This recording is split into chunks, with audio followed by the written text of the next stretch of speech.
Quando nós olhamos para o texto, esse texto da palavra de Deus, a Bíblia Sagrada vai dizer que essa mulher foi pega no ato do adultério.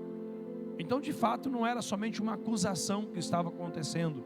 Essa mulher, havia sido pega no ato do adultério, o pecado havia sido consumado, e agora essa mulher foi levada até Jesus para ser morta por apedrejamento, porque assim ensinava a lei de Moisés. E quando chega lá, eles foram surpreendidos, pela graça, pelo amor de Jesus por aquela mulher. Jesus amou aquela mulher, mesmo ela sendo uma mulher adúltera, porque às vezes tem pessoas que pensam que não existe perdão para o adultério. Só não existe perdão para a blasfêmia contra o Espírito Santo de Deus. Até para o adultério existe perdão, irmãos. E quando a gente vê alguém caindo, tropeçando, errando, falhando, qual deve ser o nosso comportamento? Porque nós vemos dois grupos de pessoas aqui. Quero colocar Jesus como um grupo e os fariseus e os líderes religiosos como outro grupo. Com quem nós decidimos, com quem nós vamos decidir ser parecido quando nós estivermos diante de alguém que erra, que peca, que tropeça? Nós vamos ser como aqueles que taca pedra, como aqueles que pega a pessoa para ser julgada, nós já logo vamos condenando, ou nós vamos ser semelhante ao nosso mestre, que olhou mesmo estando no tempo da lei, porque não sei se você tem conhecimento, esse texto aqui ele não foi escrito no período da graça. Esse fato não aconteceu no período da graça, esse fato aconteceu no período da lei. Embora esteja no Evangelho, do nosso Senhor Jesus, ele aconteceu no período da lei. Por quê? Porque a graça ela inicia não quando se escreveram lá contando a história que Maria ficou grávida. A graça não começa ali, a nova aliança. A nova aliança se inicia quando Jesus suspirou na cruz do Calvário, o véu se partiu de cima a baixo, e aí todos nós, todos aqueles que creem em Jesus Cristo, tiveram a oportunidade de receber o Espírito Santo de Deus. Depois da morte de Cristo Jesus na cruz do Calvário, as pessoas, irmãos, se tornaram templo e morada do Espírito Santo de Deus. Até esse determinado momento, o Espírito Santo de Deus estava restrito à humanidade, mas somente num lugar chamado Santo do Santo, em um templo. Nós sabemos que Deus não está contido, não está engessado em lugar nenhum, mas era assim que Deus estabeleceu para o povo. Mas quando Jesus suspirou na cruz do Calvário, a Bíblia Sagrada vai dizer que o véu se partiu de cima a baixo, e agora se iniciou o tempo da nova aliança, o tempo da graça, Mas quando nós olhamos para esse texto da palavra de Deus, Jesus ainda estava na antiga aliança, Jesus ainda estava na aliança da lei de Moisés, e na lei de Moisés dizia que essa mulher tinha que ser morta por apedrejamento. Mas Jesus não a condenou. Jesus, pelo contrário, disse: se eles não te condenam, eu também não te condeno. Jesus ele diz uma frase assim: quem não tem pecado, atire a primeira pedra. Quem era a única pessoa ali, irmãos, que não tinha pecado? Somente o nosso Senhor Jesus. Ele estava dizendo assim: só eu posso condenar essa mulher, só eu posso apedrejar essa mulher, porque eu sou o único aqui que não tenho pecado. Mas eu não vim aqui para condená-la, eu não vim aqui para apedrejá-la, mas eu vim aqui para salvá-la. Eu vim aqui para mudar a sua vida, eu vim aqui para mudar a sua história, eu vim aqui para mudar o destino da sua casa, eu vim aqui para fazer nova todas as coisas, como ensina as Escrituras Sagradas. Paulo vai escrever em Gálatas, capítulo 6, versículo 1, diz assim: irmãos, se alguém for surpreendido em algum pecado, vocês que são espirituais, isso é somente para os espirituais, porque para os carnais, eles são ligeiros em apontar os dedos. Os carnais são ligeiros em acusar, mas os espirituais, aqueles que têm Jesus Cristo como seu Senhor para a sua vida, deverão restaurá-lo com mansidão e amor. Se nós surpreendermos alguém no pecado do adultério, se nós surpreendermos alguém no pecado da mentira, se nós surpreendermos alguém em qualquer tipo de pecado, qual deve ser o nosso comportamento? Quem deve ser o nosso exemplo? Os fariseus e os líderes religiosos ou Jesus? E para mim, quando Paulo escreve esse texto, ele está olhando para esse texto lá de João, Evangelho de João, capítulo 8, se recordando dessa passagem. E vai continuar o texto dizendo no versículo 1 ainda: cuide-se, porém, cada um, para que também não seja tentado. O que Paulo está dizendo? Vocês não são diferentes, nós não somos diferentes. daqueles que tropeçam, daqueles que falham, daqueles que pecam. Jesus vai dizer no Evangelho de João, no Evangelho de Mateus, no capítulo 7, no Sermão do Monte, ele diz: antes de você olhar o cisco que está no olho do teu irmão, enxergue a trave que está no seu. Porque entre nós e o nosso irmão, que diferença tem? Se o meu irmão é pecador, eu também sou pecador. Se o meu irmão é falho, eu também sou falho. Se o meu irmão tem defeitos, eu também tenho defeitos. Mas queridos, olha a diferença que existe entre nós e Jesus. Eu sou pecador e Jesus é perfeito. Eu sou pecador e Ele é santo, não é verdade? E essa diferença entre nós e Jesus é uma trave que não foi o impedimento de Jesus vir a esse mundo e morrer na cruz para nos salvar, para abrir a porta do céu para cada um de nós. E às vezes nós chegamos diante das pessoas, nós queremos julgar. Eu louvo a Deus, querido, por esse tempo, né? E hoje de manhã eu estava pensando nessa palavra e pensando, né? No Benjamin, que quando a pastora, a Tamires, vai dar banho no Benjamin, elas dão o banho e jogam a água fora. Mas você já viu alguma mãe, depois que dá banho no bebê, pega o bebê com a banheira, com a água, vai lá e joga tudo fora? Joga o bebê fora?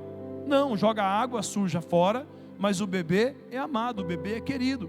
Assim, queridos, são as pessoas. Nós temos que olhar para as pessoas quando tropeçam. Nós não aceitamos o pecado, nós abominamos o pecado, mas amamos o pecador. Amém, queridos? Nós abominamos a prostituição, mas amamos quem pratica a prostituição. Nós amamos a pessoa. Nós abominamos, querido, a pessoa que se entregou ao homossexualismo, mas nós amamos essa pessoa. Nós abominamos o pecado, mas amamos a pessoa. Nós precisamos parar de tratar as pessoas como quem ela fosse o pecado, e não são. Porque, querido, quando uma pessoa se arrepende, ela é lavada, ela é remida, ela é purificada, ela se torna alva, branca como a neve, porque não existe pecado que não pode ser perdoado a não ser a blasfêmia contra o Espírito Santo de Deus. Então hoje, de repente, pode ser que tenha alguém que esteja nessa situação, mas amanhã pode ser a gente. Porque Jesus diz: quem não tem pecado, atire a primeira pedra. Quem de nós aqui pode dizer que não tem pecado? Então, se nós somos pecadores, como que nós podemos acusar o nosso irmão? Mas o grande problema é que existe dentro das igrejas, não vou falar só da Betel, das igrejas, que existem pecados toleráveis e pecados não toleráveis. Por exemplo, existe a glutonaria dentro da igreja, é pecado e é tolerável. Existe a fofoca dentro da igreja, é pecado e é tolerável.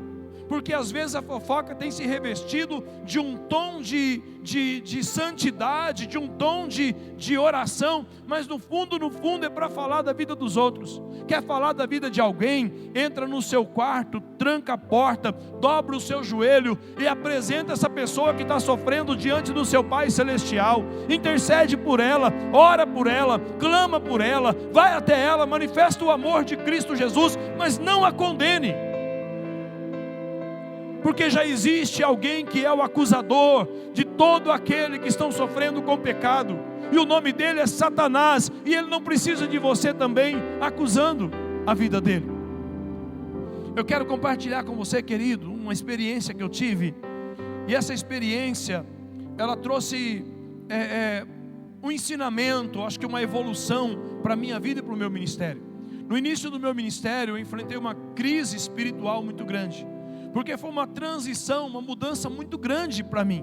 Então imagina, há quase mais de 10 anos na igreja, me relacionando com os irmãos, é mais ou menos assim, só para vocês conseguirem entender. Pensa, você trabalha num setor da usina, de repente no setor da usina você se torna encarregado. E agora é você que vai ter que falar não, é você que vai ter que corrigir, é você que vai ter que chamar a atenção, e muda os relacionamentos. Consegue entender o que eu estou dizendo? Então eu tive uma crise, porque até um tempo eu era o irmão, mas agora eu era o pastor, e ainda as pessoas me viam como irmão. E algumas pessoas até me chamavam de irmão pastor. Ô, irmão pastor, né? E eu não tinha problema com isso, mas gerou uma crise dentro de mim, porque eu não conseguia fazer uma leitura. A outra coisa era o propósito do meu ministério. Porque chegou um momento eu fiquei em crise, porque eu não sabia se eu ia para a igreja para atender porque eu recebia salário, ou se eu fazia aquilo porque eu amava a Deus. Porque eu sempre servi. Quem caminha com a gente aí, eu e a pastora Michele, há mais de 20 anos nessa igreja, vai poder confirmar que a gente sempre serviu com muita excelência, com muito prazer, com muita alegria, sem ganhar um centavo. Mas de repente eu estava recebendo um salário, e eu falei: agora eu faço porque eu amo a Deus e as pessoas, ou eu faço porque eu recebo um salário? E eu comecei a entrar em crise, e sempre que vinha essas crises, o Senhor trazia respostas. Por exemplo, nessa crise da questão do salário, o Senhor falou assim: filho, você serviu muito tempo na minha casa, como tem muitos irmãos que servem na minha casa, e esses irmãos que servem na minha casa, eles têm que ir trabalhar, sair para fora, para poder ganhar o recurso para sustentar a casa deles. Mas hoje, os irmãos da Igreja Batista Betel sustentam a tua casa, para que você se comprometa somente com as minhas coisas. 2 Timóteo capítulo 2, versículo 3 ou versículo 5, vai dizer essa palavra. O apóstolo Paulo diz que todo obreiro é digno do seu salário, que ninguém pode se alistar numa causa, se alistar e ter Jesus como seu general, e se comprometer com as coisas lá de fora. E aí o Senhor foi trazendo um conforto ao meu coração. Mas o que me deixou em crise profunda, foi quando eu comecei a perceber que as pessoas tinham mais pecado do que parecia. Porque como irmão da igreja, eu não atendia as pessoas. Como irmão, eu não tinha um gabinete, por exemplo, hoje, é só para você entender mais ou menos assim. Aquilo que a igreja sabe, eu e a pastora Michele já estamos sabendo há meses atrás. E a gente vem sendo afligido com essas coisas. De repente a igreja tem conhecimento de alguma coisa escandalosa, alguma coisa que está acontecendo. Mas nós já sabemos disso há tempo. E a gente vem lutando, orando, trabalhando com isso. E muitas coisas que a igreja não sabe, 80%, 90% dos problemas que a gente trata, a igreja não sabe. Então quando eu comecei a lidar com isso, eu comecei a falar: Deus, esse povo não te ama. Esse povo está perdido, Senhor. Porque não era assim que nós vivíamos. Não era assim, mesmo sendo membro da igreja, a gente sempre entendeu que o cristão tem que ser exemplo em todo lugar. A gente sempre buscou dar bom testemunho, sem entender que a gente tinha um chamado ao ministério pastoral. Então Deus, já desde o início da nossa conversão, o nosso nível de comprometimento sempre foi muito alto com as coisas de Deus. E quando eu comecei a atender problema com adultério, problema com pornografia, problema com masturbação e todo tipo de problema de abuso sexual, problema de criança sendo violentada, eu comecei a entrar numa crise. E comecei a ter dificuldade para amar as pessoas. Quando as pessoas vinham falar comigo, eu tinha dúvida daquilo, se era aquilo que elas estavam falando, se era verdade. E aí o Senhor, certa ocasião, orando, falando com Deus a respeito disso, o Senhor Jesus começou a ministrar o meu coração. E Ele começou a dizer para mim, falou: filho, eu sou onisciente, eu sou onipresente, eu sou onipotente. Eu conheço as pessoas muito mais do que você as conhece. Antes que as palavras cheguem na boca delas, eu já as conheço. Eu de eternidade a eternidade eu as conheço. Antes de elas existirem, eu as conheço. Eu as conheço no presente. Eu as conheço na eternidade, depois de elas existirem neste mundo.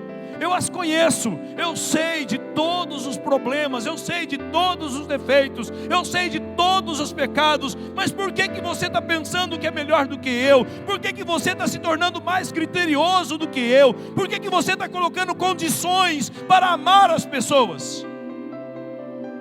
Se eu as amei até a morte de cruz, conhecendo a intenção do seu coração, conhecendo a intenção do seu pensamento, eu as amei. Por que você não quer amá-las? E naquele dia eu fiquei constrangido com Jesus, porque eu entendi que Deus não me chamou para ser pastor de um rebanho perfeito. porque ainda nós estamos vivendo algo que é temporário.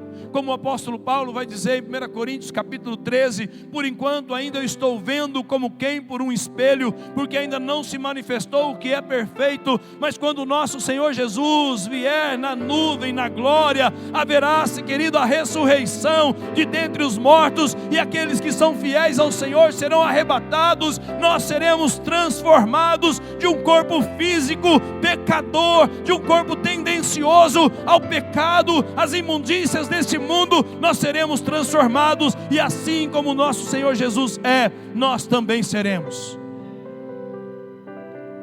O apóstolo Paulo escreve a Timóteo, seu filho, dizendo assim, 1 Timóteo capítulo 1, versículo 15, versículo 16: esta afirmação é fiel e digna de toda aceitação.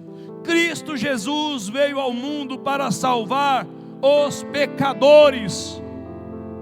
Jesus não veio para salvar quem não precisa de salvação. Jesus não veio para salvar quem não precisa de arrependimento. Jesus veio para salvar pecadores.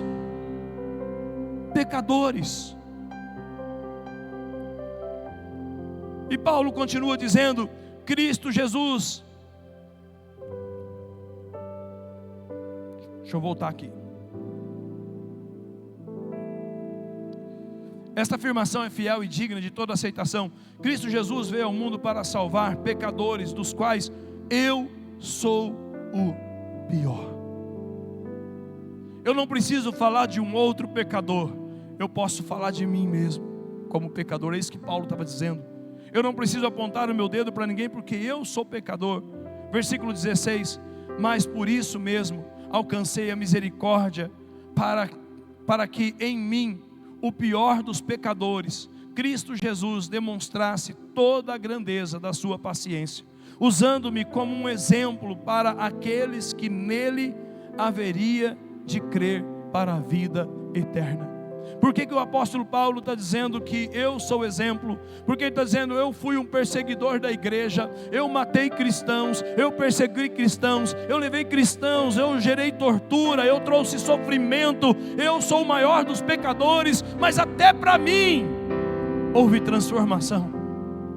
Até eu encontrei a graça, até eu encontrei o favor. Existe um sermão que se chama Coisa Horrível Cair nas Mãos de um Deus Irado, e eu pensando nesse sermão hoje à tarde, aí Deus trouxe ao meu coração: pecadores nas mãos do Deus da graça. Porque quando nós olhamos para essa mulher adúltera, levaram ela para a pessoa certa, levaram ela para a pessoa certa julgar ela, porque ela foi para as mãos de Jesus. E a palavra do Senhor vai dizer no Evangelho de João, no capítulo 3, versículo 17, que o nosso Senhor Jesus não veio a este mundo para condenar o mundo, mas veio a este mundo para que o mundo fosse salvo através dele. Então ele não veio para trazer condenação, mas ele veio para trazer salvação, ele veio para trazer transformação, ele veio para trazer restauração. Pastor, eu não concordo muito com esta palavra, então eu quero dizer para você, querido, que você faz parte do grupo dos fariseus que querem apedrejar todo mundo. Mas se você faz parte do grupo de Jesus, você é aquele que tem compaixão. Eles não precisam merecer para ter compaixão. Aqueles que erram, aqueles que tropeçam, aqueles que falham, aqueles que pecam. Qual é o propósito dessa mensagem? O propósito dessa mensagem é que quando a gente encontrar alguém que está caído, não pise na cabeça dele, não pise na garganta dele. Pelo contrário, estenda a mão. Não pense que a sua mão é tão santa que não pode pegar na mão de um pecador. Não pense que a sua mão é tão pura a ponto de não ter contato com o pecador. Quantos estão conseguindo entender o que eu estou dizendo, queridos? Nós precisamos nos despir dessas vestes de religiosidade, que às vezes nós queremos transmitir uma coisa que nós não somos. Nós somos pecadores. Sabe, queridos, quando eu entendi que o meu Senhor conhece infinitamente mais do que eu, e mesmo assim Ele amou cada um de nós até a morte. Diz aí bem bonito: uau! Não é verdade? Hoje nós cantamos um refrão desse cântico, E eu não sabia de manhã que ia cantar o refrão desse cântico, que fala sobre a mulher adúltera. Esse texto, a música vai dizer: quem é este? Eu amo, irmãos, as músicas. Estou igual o Walker, né? Eu amo, né? Eu acho lindo, maravilhoso os cânticos. Porque quando a gente olha para as passagens bíblicas, uma das coisas muito lindas de nós lermos a Bíblia, são por perspectivas. Às vezes nós podemos ler a Bíblia pela perspectiva de Jesus. Às vezes nós podemos ler a Bíblia pela perspectiva da mulher adúltera. Ou nós podemos ler a Bíblia pela perspectiva daqueles que foram com as pedras nas mãos. Entende? A gente pode ler o mesmo texto com óculos diferentes, com visões diferentes. E quando a gente olha para esse texto da palavra de Deus, a gente vai ver, né, essa mulher se aproximando de Jesus. E esse cântico, esse hino vai dizer assim: quem é este? Quem é este? Eu merecia a morte. Não é isso que diz? Porque essa mulher, ela aceitava a condenação, porque de fato ela havia sido pega no ato do adultério. Eu quero pensar com vocês aqui. Quanto tempo eu tenho? 15 minutos? 14 agora? É rápido aqui, irmãos. De 15 já vai para 14 e o relógio deles aqui não para. Abre um parênteses aqui, né? Hoje de manhã, por algum motivo, teve uma falta aí no ministério, né? Quem estava responsável hoje não conseguiu vir por algum motivo. Pois nós vamos ver isso aí. Mas assim, por que eu estou dizendo isso? Porque eu me senti perdido, irmãos. Olha só que legal isso, né? Como é importante nós termos os irmãos servindo, né, na casa do Senhor. Porque eu falei agora, eu vou, não vou, que é sempre eles que coordenam. Agora é só a hora, pastor, agora não, né? Pastor, olha o meu tempo. Então sim, Deus seja louvado pelo ministério de vocês, que é muito importante. Amém? Quando não tinha o ministério de vocês, a pregação do pastor era 1 hora. Ai, ai, ai, né? Agora eles ficam aqui com o relógio, ó, né? Fecha parênteses aí, tá bom? Mas deixa eu correr com você aqui. A primeira coisa que eu quero pensar no texto dessa mulher, nesse encontro com Jesus, é que o pecado foi consumado. Irmãos, não tem como nós termos acesso à graça se nós não reconhecermos nosso estado de pecado. A palavra do Senhor vai dizer no Evangelho de João, capítulo 1, 1 João, capítulo 1, do versículo 7 ao versículo 10. Olha que João escreve à igreja: se porém andarmos na luz, como Ele está na luz, temos comunhão uns com os outros, e o sangue de Jesus, seu Filho, nos purifica de todo o pecado. Se afirmarmos que estamos sem pecado, enganamos a nós mesmos, e a verdade não está em nós.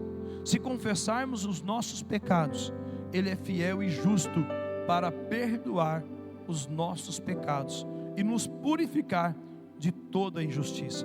Se afirmarmos que não temos cometido pecado, fazemos de Deus um mentiroso, e a sua palavra não está em nós. Então fala assim: eu sou pecador. Pode falar: eu sou um pecador. Pastor, eu não sou pecador. Não, você é. Eu sou. Paulo disse que ele é. Porque se nós dissermos que nós não somos pecadores, nós pecamos, porque nós nos colocamos no lugar de Jesus. Sabe qual é a maior desgraça que pode acontecer na vida de um cristão? É quando ele acha que ele vai para o céu por aquilo que ele faz. Eu faço isso, eu faço aquilo, eu faço. Nada do que você pode fazer tem poder para te purificar, tem poder para perdoar os teus pecados, tem poder para remir. Você tem que reconhecer, como essa mulher: eu sou uma pecadora. Eu fui pego no ato do adultério. Eu sou uma pecadora, eu sou um pecador. Porque quando nós reconhecemos que nós somos pecadores, nós encontramos a graça de Jesus, o amor de Jesus. Olha o que diz o capítulo 2, 1 João 2, versículo 1 e versículo 2: meus filhos, escrevo-lhes estas coisas para que vocês não pequem. Se porém alguém pecar, temos um intercessor junto ao Pai, Jesus Cristo o justo. Posso ouvir um glória a Deus? É interessante, irmãos, um intercessor, tem outras traduções que vai dizer um advogado junto ao Pai. O advogado, querido, eu gosto da tradução quando fala advogado, porque o advogado, ele é aquela pessoa que vai diante do juiz defender o seu cliente. E como que ele faz? Ele monta um processo, e no processo ele pega todas as informações, para quando ele chegar diante do juiz, ele ter provas, ele ter argumento, para persuadir o juiz a respeito do seu cliente. E a Bíblia, quando diz que Jesus é o nosso advogado, ele não monta processo, ele não vai diante do Supremo Juiz com um processo, com argumento, até mesmo às vezes com mentira. Mas sabe o que Jesus faz? Jesus, quando ele vai diante do Pai, ele intercede por você, ele apresenta as suas mãos, ele apresenta os seus pés, ele apresenta o seu lado perfurado e diz: eu morri na cruz por ele é pecador sim, ele é falho sim, ele tem pecado sim, mas olha, eu já levei sobre mim, como diz Tessalonicense, foi cravado lá naquela cruz, toda a escrita de dívida contra cada um de nós, Jesus levou sobre si. Então ele não vai diante de Deus com argumentos, mas ele vai diante de Deus demonstrando: eu morri por eles, eu os amei até a morte e morte de cruz. Porque todos nós somos pecadores, e não existe pecadinho e pecadão, irmãos. Existem pecados, porque a força do pecado, irmãos, está na autossuficiência. É quando nós achamos que podemos ser senhor de nós mesmos e sairmos praticando todo tipo de pecado. Segunda coisa que eu quero pensar com você, primeira coisa então, o pecado foi consumado sobre todos nós. Não existe um justo sequer. Todos nós somos necessitados da graça de Deus. O coração de quem aceita a condenação. Porque o que acontece? A gente vê esse texto, como diz até mesmo a letra da música, ela fica inconformada na letra da música. Quem é este? Porque eu merecia a morte. Ela já tinha aceitado aquele julgamento, aquela condenação de morte, porque ela estava debaixo da lei de Moisés. E quantas pessoas, irmãos, que às vezes eu estou pregando aqui para a igreja, eu falei bastante sobre as pessoas apontarem o dedo, acusar, as pessoas pisarem em cima, as pessoas não estenderem a mão, mas quantos aqui o seu maior carrasco é você mesmo? Quantos aqui não se perdoam, porque acha que não tem mais volta, não tem mais saída, não tem mais o que fazer? Deixa eu dizer, esse pensamento, muito desse pensamento vem de Satanás te acusando, para que você não se sinta digno de entrar na presença do Pai. Porque quando essa mulher, ela chega ali, ela chega preparada, porque Jesus era um mestre, e todo mestre, não quero entrar aqui porque meu tempo não dá, mas todo mestre, existia várias escolas, e todas as escolas eram fundamentadas sobre a lei de Moisés. E a lei de Moisés dizia que tal mulher pega em ato do adultério tinha que ser apedrejada até a morte. E ela disse: não tem saída para mim, está acabado, não tem mais o que fazer. De fato o que eu mereço é a morte mesmo, porque eu transgredi a lei do meu Senhor. E ela foi surpreendida, irmãos. Sabe, queridos, deixa eu explicar para você, apresentando um texto da palavra de Deus, para você entender mais ou menos o que é isso. Porque tem pessoas que eles não conhecem o Pai, então eles só conhecem figuras do Pai. Eu já preguei sobre isso aqui. O que é conhecer figuras do Pai? É quando você acha que o julgamento de Deus vai ser assim, assim, assim, assim, mas na verdade esse julgamento é seu, não é do Pai. Essa condenação, na verdade, é sua mesmo, não é do Pai. Porque olha o que diz a palavra do Senhor no Evangelho de Lucas, capítulo 15, versículo 18 até o versículo 23. Eu quero somente ler e aplicar. Eu me porei a caminho, voltarei para o meu pai, e lhe direi: Pai, pequei contra o céu, contra ti, não sou mais digno de ser chamado teu filho. Trata-me como um dos teus empregados. A seguir levantou-se e foi para o seu pai. Estando ainda longe, seu pai o viu, cheio de compaixão, correu para o filho e o abraçou e o beijou. O filho lhe disse: Pai, pequei contra o céu e contra ti, não sou mais digno de ser seu filho. Faz de mim um dos teus escravos. porque é melhor ser escravo na sua casa do que viver no mundo comendo no chiqueiro dos porcos. Quantas e quantas pessoas, querido, por se distanciar do Pai, foi para o mundo e agora não tem coragem, não tem forças para voltar, porque se sente indigno, se sente sujo, não se sente a pessoa que o Pai vai acolher.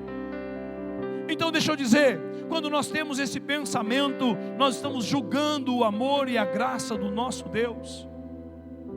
Porque esse juízo que ele está colocando não era o que o Pai tinha por ele, mas era o que ele mesmo tinha por si próprio, dizendo: eu não sou mais digno de ser chamado filho, porque eu peguei a herança, eu gastei tudo que o meu pai tinha, eu torrei com as prostitutas, eu vivi de uma forma na bagunça, no pecado, no erro. Eu não sou mais digno de voltar para aquela casa e receber um lugar de honra. E quando ele chega lá, ele é surpreendido, irmãos, porque o pai o estava esperando. E o pai o abraça, o pai o beija, o pai manda sacrificar um novilho, manda fazer uma festa. Traga a sandália, traga o anel, traga as vestes, porque este meu filho pecador estava morto e reviveu. Este meu filho que foi viver no pecado, tem lugar para ele na minha casa. Tem lugar para ele na minha casa, porque ele é meu filho. Terceiro, surpreendido pela graça. Evangelho de João, capítulo 3, versículo 16, diz assim: porque Deus tanto amou o mundo, que deu seu Filho unigênito, para que todo aquele que nele crê não pereça, mas tenha vida eterna. Pois Deus enviou seu Filho ao mundo, não para condenar o mundo, mas para que este fosse salvo por meio dele. Quantos crentes dentro da igreja estão dizendo: o Senhor manda fogo do céu, igual João, igual Jonas. Senhor, torra esse povo, mata esse povo. Mas Deus ama a cada vida. Posso ouvir um glória a Deus?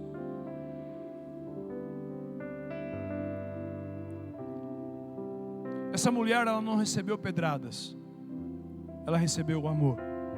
E eu fiquei orando e pedindo para Deus, confirmando outros textos. Esse texto da palavra de Deus, Evangelho de Marcos, capítulo 1, versículo 40 a 42, é um texto muito lindo, é um texto que fala do leproso. Não sei quantos aqui têm conhecimento que um leproso, depois que ele era diagnosticado leproso, e hoje, querido, a lepra que nós podemos tratar, olhar, é o pecado na vida de cada pessoa. Não quero também estender demais aqui, mas só vou citar. Um leproso, quando ele era diagnosticado com a lepra, ele tinha que viver separado da sua família. Ele tinha que viver distante, tinha que viver isolado, tinha que viver na solidão, tinha que viver abandonado. Quantas pessoas, por ter caído no pecado, a igreja jogou ele de lado? Ou como tem algumas igrejas, caiu no pecado, agora tem que sentar lá no último banco, não pode ter comunhão com ninguém. A Bíblia, essas pessoas dizem que não pode nem conversar com essa pessoa mais, não pode sentar com essas pessoas mais. Quem que vai ficar numa igreja assim, irmãos? Por que nós vamos nos tornar mais criteriosos do que o nosso Senhor? E diz a palavra de Deus que toda vez que um leproso estava numa estrada e alguém vinha de encontro com o leproso, quando dava um tiro de uma flecha, aproximadamente 300 metros, ele tinha que gritar, porque as pessoas não conseguiam ver que ele era um leproso, mas ele tinha que gritar: leproso, leproso. Além de viver sozinho, abandonado, isolado, com seu corpo cheio de feridas, viver na solidão, distante da sua casa, da sua família, ele tinha que gritar: leproso, porque se ele se aproximasse das pessoas e as pessoas diagnosticassem que ele estava com lepra, a lei permitia que as pessoas apedrejassem esse leproso. Então todas as vezes que o leproso via alguém, ele gritava: leproso, leproso. Ele saía da estrada uma distância, as pessoas passavam, aí ele voltava para o caminho e continuava a sua viagem. Era muito triste a vida de um leproso, queridos, naqueles dias. Mas diz a palavra do Senhor no Evangelho de Marcos, capítulo 1, versículo 40, até o versículo 42, que um leproso se aproximou de Jesus. Sabe por que ele se aproximou de Jesus? Porque ele sabia que Jesus não iria apedrejá-lo. Ei, eu não sei como você chegou aqui, eu não sei como está a sua vida, mas eu sei de uma coisa: se você se aproximar de Jesus, Ele não vai te apedrejar, Ele vai te perdoar, Ele vai te curar, Ele vai te restaurar, Ele vai trazer um significado para a sua vida. Porque Ele não veio para te condenar, mas Ele veio para te salvar. Ele veio para dar para você uma nova história, uma nova vida. E ele chega em Jesus e ele diz: Jesus, se tu queres, eu posso ficar purificado. E Jesus disse: eu quero. E Jesus toca nele.